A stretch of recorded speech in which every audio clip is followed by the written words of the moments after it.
মুদ্রাটি টেবিলের ধার দিয়ে গড়িয়ে পড়েছিল। চিঠিটি উপরের ঠিকানায় পাঠানো হয়েছে। সারা বিশ্বে তার খ্যাতি রয়েছে। পাখা আমাদের মাথার উপর ঘুরছে। এই সেন্টেন্সগুলি আজকে আমরা ইংলিশে ট্রান্সলেট করব এবং সাথে সাথে শিখে নেব অ্যাবভ এবং ওভারের ব্যবহার। তো আজকে ক্লাসটি করলে অবশ্যই তোমাদের কাছে কনসেপ্ট ক্লিয়ার হয়ে যাবে অ্যাবভ এবং ওভার সম্পর্কে। তো welcome everybody, welcome to my channel টুসি ইংলিশ কোচিং। সবাইকে বলবো প্রথম থেকে ক্লাসটি মনোযোগ সহকারে করতে। আর আজকে যারা চ্যানেলে প্রথম রয়েছে এবং এখনো অবধি যারা চ্যানেলটিকে সাবস্ক্রাইব করনি তারা অবশ্যই চ্যানেলটিকে সাবস্ক্রাইব করে প্রতিনিয়ত এই ধরনের ক্লাস করতে থাকো। তো চলো আজকে ক্লাস শুরু করা যাক। আজকে প্রথম সেন্টেন্সটি কি রয়েছে আমরা দেখে নিই এবং প্রথমে আমরা ওভার এবং অ্যাবভ সম্পর্কে কিছু জেনে নিই। দেখো, ওভার বা অ্যাবভ দুটি আমরা যখন প্রিপোজিশন হিসেবে ইউজ করি তখন তার মানে দাঁড়ায় যে উপরে। তো যখন কিছুটা উপরে থাকবে বা উপরে বোঝাবে কোনো কিছু রয়েছে, সেক্ষেত্রে আমরা কিন্তু কখনো কখনো দুটোই অর্থাৎ ওভার বা অ্যাবভ ইউজ করতে পারি। যেমন, সে আমাদের দুজনের উপর ছাতা ধরে রেখেছিল। তো সেন্টেন্সটি ইংলিশে কিভাবে বলবে?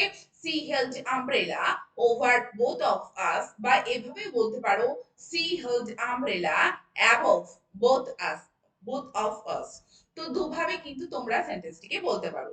পরের সেন্টেন্সটি দেখো, পাখা আমাদের মাথার উপর ঘুরছে। তো সেন্টেন্সটি কিভাবে বলবে? The fan is spinning over our heads, বা the fan is spinning above our heads. পরের সেন্টেন্সটি দেখো, প্রবেশদ্বারের উপরে একটি ঘড়ি আছে। তো সেক্ষেত্রে আমরা দুভাবেই বলতে পারি, there is a clock above the entrance, আর এইভাবেও বলতে পারো there is a clock over the entrance। তো উপরে বোঝাতে আমরা এই সব ক্ষেত্রে অ্যাবভ বা ওভার ইউজ করতে পারি। পরের সেন্টেন্সটি দেখো, তিনি একটি দোকানের উপরে একটি ঘর ভাড়া নিয়েছিলেন। সেন্টেন্সটি কিভাবে বলবে?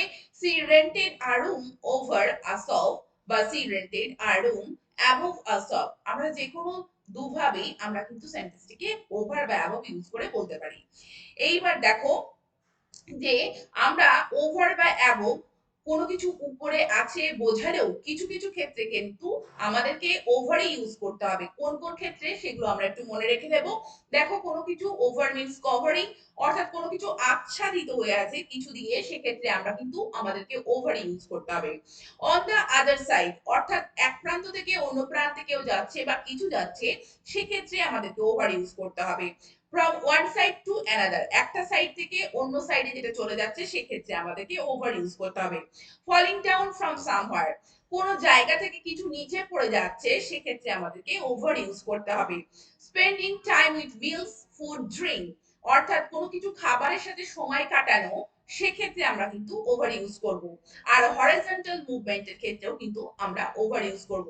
এবার আমরা প্রত্যেকটি উদাহরণের মাধ্যমে কিন্তু এক্সাম্পলের মাধ্যমে আমরা দেখে নেব কোথায় কিভাবে কভারিং বা ফলিং ডাউন ফ্রম সামহার এইগুলো কিন্তু ইউজ হচ্ছে। তো প্রথম সেন্টেন্সটি কি রয়েছে দেখো, কেকটি ঠান্ডা হওয়ার সময় তার উপর একটি পরিষ্কার কাপড় রাখো।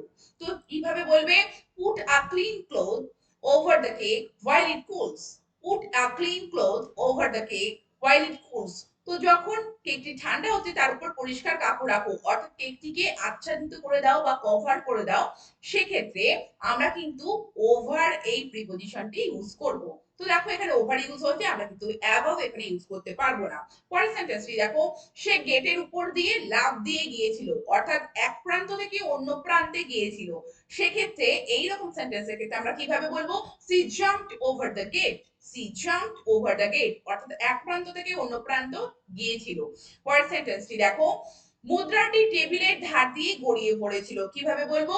The coin rolled over the edge of the table, the coin rolled over the edge of the table, অর্থাৎ কোনো উঁচু জায়গা থেকে গড়িয়ে নিচে পড়ছে, সেক্ষেত্রে কিন্তু আমাদেরকে অ্যাবভ ইউজ করলে হবে না, ওভার দিয়ে বলতে হবে। পরের সেন্টেন্সটি দেখো, নদীর উপরে একটি সেতু আছে, অর্থাৎ এক প্রান্ত থেকে অন্য প্রান্তে, তাহলে আমাদের ওভার ইউজ করে বলতে হবে। আমরা কিভাবে বলবো? there is a bridge over the river, there is a bridge over the river। পরের সেন্টেন্সটি দেখো, বেশিরভাগ কার্পেটের দাম ৫,০০০ টাকার বেশি, অর্থাৎ যেখানে আমরা কোনো কিছুর দাম বেশি বোঝাবো সেক্ষেত্রে আমাদের কিন্তু ওভার ইউজ করতে হবে। কেমন?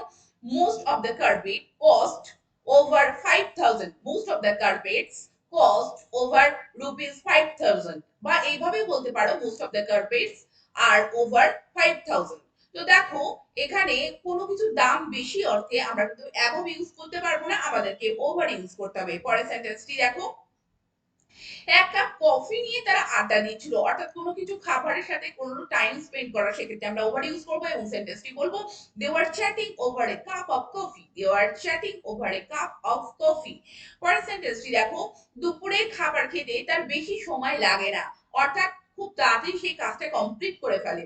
তো সেইটা সেন্টেন্সটি আমরা কিভাবে বলবো, he does not take longer over lunch, he does not take longer over lunch, অর্থাৎ তার কাজটি করতে কিন্তু বেশি সময় লাগে না, সেক্ষেত্রে কিন্তু আমরা অ্যাবভ না ওভার ইউজ করব।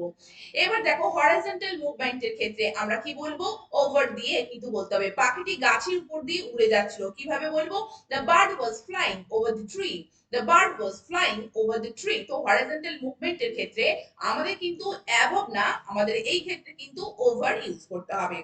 এবার পরের সেন্টেন্সটি দেখো, যে এখানে অ্যাবভ দিয়ে কতগুলি উদাহরণ রয়েছে, তার আগে আমরা বুঝে নিই। দেখো কোনো মেজারমেন্টের ক্ষেত্রে, পরিমাপের ক্ষেত্রে আমরা কিন্তু অ্যাবভ ইউজ করতে হবে আমাদেরকে, এবং প্রিভিয়াসলি মেনশন সামথিং, অর্থাৎ কোনো কিছু আগে থেকে উল্লেখ করা আছে, সেক্ষেত্রে কিন্তু ওভার নয়, আমাদেরকে অ্যাবভ ইউজ করতে হবে।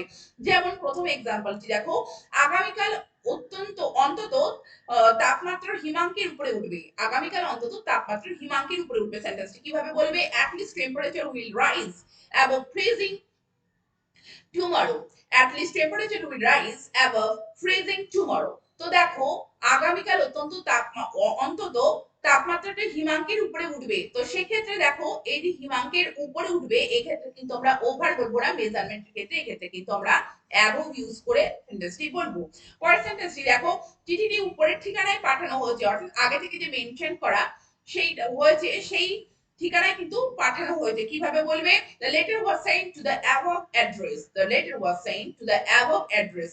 তো প্রিভিয়াসলি মেনশন কোন কিছু আছে, সেক্ষেত্রে কিন্তু আমরা above ইউজ করব। এইবার দেখো যে এই ফ্রেজটি অল ওভার এবং above all, তো আমরা অল ওভার এবং above all কোন ক্ষেত্রে ইউজ করি, অল ওভার মানে হচ্ছে ইন এভরি পার্ট অফ, মানে সমস্ত জায়গায়, আর above ইউজ মানে above all means most importantly বা মেইনলি, প্রধানত। এবার আমরা উদাহরণটা দেখে নিই, সারা বিশ্বে তার খ্যাতি রয়েছে, তো সারা বিশ্ব জুড়ে তার খ্যাতি রয়েছে, কিভাবে বলবে, he has fame all over the world, he has fame all over the world, বা এইভাবেও তোমরা বলতে পারো he is famous all over the world. তো দেখো অল ওভার দা বলতে ইন এভরি পার্ট, মানে সমস্ত জায়গায় তার খ্যাতি ছড়িয়ে রয়েছে। পরের সেন্টেন্সটি দেখো, এই বইটি সর্বোপরি একজন মায়ের ভালোবাসার গল্প, সেন্টেন্সটি কিভাবে বলবে, the book is above all a story of a mother's love, the book is above all a story of a mother's love। তো দেখো সর্বোপরি ক্ষেত্রে বা মেইনলি, সেক্ষেত্রে আমরা কিন্তু অ্যাবভ অল এই ফ্রেজটি আমাদেরকে ইউজ করতে হবে। পরের সেন্টেন্সটি দেখো, আমাদের কঠিন সময় ছিল কিন্তু এখন সব শেষ, সেন্টেন্সটি কিভাবে বলবে, we had a difficult time but it is all over now, we had a difficult time but it is all over now। তো কোনো কিছু সব শেষ হয়ে গিয়েছে, কমপ্লিট হয়ে গিয়েছে, সেক্ষেত্রে আমরা যে ফ্রেজটি ইউজ করবো সেটা অল ওভার, তো এখন সব শেষ, সেক্ষেত্রে আমরা অল ওভার এই ফ্রেজটি ইউজ করেছি। পরের সেন্টেন্সটি দেখো, সর্বোপরি তার লক্ষ্য একটি বিশ্বকাপ জেতা, দেখো সর্বোপরি তো মেইনলি, সেক্ষেত্রে আমরা সেন্টেন্সটি কিভাবে বলবো, his goal above all is to win the world cup, his goal above all is to win the world cup, বা এইভাবেও বলতে পারো above all his goal is to win the world cup। তো তোমরা সর্বোপরি বলতে কিন্তু যা মেইনলি বোঝাতে আমরা above all এই ফ্রেজটি কিন্তু এইভাবে ইউজ করতে পারি। তো তোমরা দেখলে যে কত সহজে আমরা কোন সেন্টেন্সে কোথায় অ্যাবভ এবং ওভার ইউজ করতে হবে সেটা ভালোভাবে আমরা খেয়াল করলাম। আশা করি তোমাদের কাছে কনসেপ্ট ক্লিয়ার হয়েছে। যদি কোনো অসুবিধা থেকে থাকে তাহলে অবশ্যই তোমরা কমেন্ট সেকশনে জানিও, আর এই ধরনের ক্লাস প্রতিনিয়ত করার জন্য চ্যানেলটিকে সাবস্ক্রাইব করে রেখো। Thank you very much, thank you for watching this video.